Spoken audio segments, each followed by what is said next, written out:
Alright, hello everyone. This is going to be another Balisong review. The one we're going to be reviewing today is the Spyderco Balio pen. Not really. The one we'll be reviewing today is the only other one I have in my collection currently. Well, actually, no, not the only other one, but the one that really sparked my whole flipping journey, which will be the Bradley Kimura. This is the Bradley Kimura 7. It goes, there's I believe 11 models of this knife currently, or not currently available, but that were made. These are discontinued right now. So let's get into it. This is a shorter knife. When these were still in production, these cost around $90 on Blade HQ. They were discontinued sometime in 2012, like around the winter of 2012, right around Thanksgiving, Christmas time, which was pretty unfortunate. I was lucky enough to get my hands on one during that time, and I still have it to this day, because this is like my first high quality Balisong that I ever got. So yeah, these were discontinued due to pretty much supply and demand, I guess. A lot of people were buying them. They were very popular because they were the pretty much best starter knife you could get. It had an amazing price. It was a good enough flipper. It would last a while. Some people just use these straight up as beaters. If you couldn't get a 42 or an Alpha Beast, you go for Kimura first, see if you really like this hobby. So yeah, they were great, and they still are, in my opinion. They're not a top tier flipper.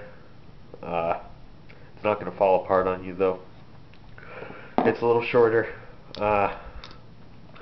Compare it to my Basilisk in length. This is the size difference between the Basilisk and the Kimura. I'll line up the pivots together. There's the handle difference right there. So yeah, a little bit shorter. And these are full stainless construction, stainless steel handles, at least, which makes them a little bit heavier. The weight isn't that big of a deal though, in my opinion. The way the weight is, it's only like maybe 5.5 ounces. I don't know, I haven't checked the specs in a while.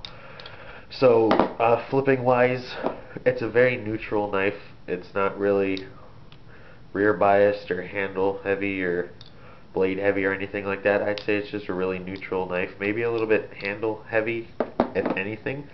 Handle biased, I'd probably say. So it's really not bad for flipping at all. It's just the length and the thickness of the handles is what kind of gets people. It's a little bit, it's quite a thin knife. It's even thinner than an Alpha Beast. It has no like rounding or anything. It's just flat stainless handles, which again isn't bad. It's just that can throw some people off when flipping. In my experience, I've had a tang pin fall out. So that is something with these knives, although it took a good 3 years for it to fall out. So that's not bad at all. It's easy to put back in if you know how to do it or have somebody do it for you. Flipping wise, this thing is good for chaplains somewhat. It can feel a little wonky, but it's alright. Rollovers, it does them very well. Just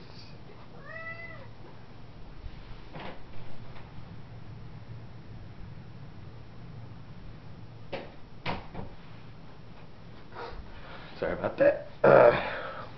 Does the rollovers very well. The edge on this knife is very sharp.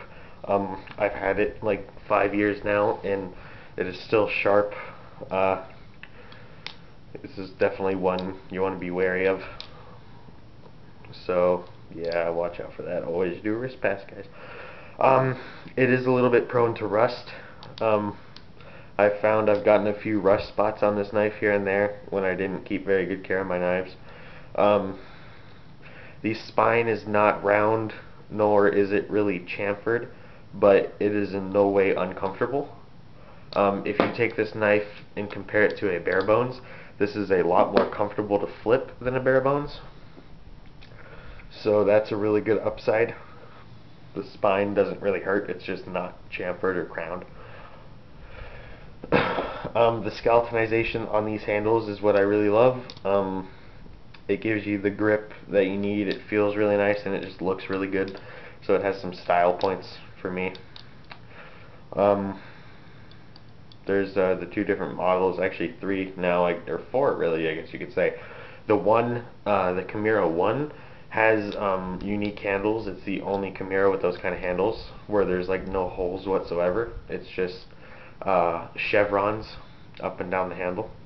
Then the 2 through 4, yeah, the Kimura 2 through 4, or maybe 2 through 5 actually, no, 2 through 4, I can't remember, but there's one where it's just little skeleton holes up and down the handles. This is the quote-unquote slotted version, and there's just regular holes, like holes about that size right there, just up and down the handle, like this hole right there. So I've handled the other version a little bit because that's a version that my father has, but I actually really like this one a lot more. So then the Franken Kimura, which is basically the Kimura 11, or some people have different definitions of Franken Kimura. I know some people put like a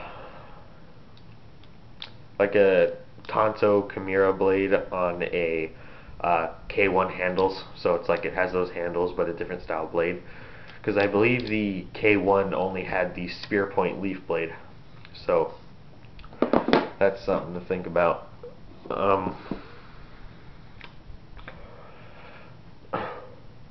This just has a, let's see what else I can say about this knife. The build of it is very strong. It's got barrel spacers, so it doesn't really have too much weight in the back, although it does do tricks decently. Fanning can be a little bit awkward with this knife, since the handles are just so blocky. It can feel really weird to do fans with this. I can't really choker fan with it all that well, because it just feels weird. Like I said, rollovers and chaplains very well. Aerials aren't the greatest with this. You can do them by any means. It's just since the handles are so short, if you're going for any kind of like overhand aerial, it can just be a little bit odd and unpredictable at times. So yeah, just keep that in mind with this knife. Since it is discontinued, it will be harder to get your hands on one of these. You can find them online on the secondary market for like anywhere from like 80 to 150. They usually just go in between at like 100 to 120, if that. And that's for good condition ones. What else can I say about this? There's really not much else to say. It's a good flipper for the price. If you can get your hands on one, I definitely say buy it, because it's unique. It was really great in its time for the price they asked for it. It's good. The interesting thing about this knife is that all of the blades have like leaf shapes. If you can see, it's not necessarily just one flat spine. It's got all of them kind of have this own little leaf shape where it curves, and then it can kind of curve around this way as well. You'll see it mostly in the spear point. With the clip point you don't see it as much. The Tonto a little bit. The Tonto has I believe a lot more of a swedge, or not a swedge, just like a curving to the spine of the blade.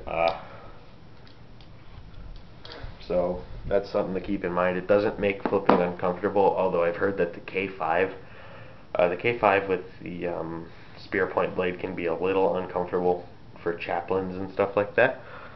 But other than that,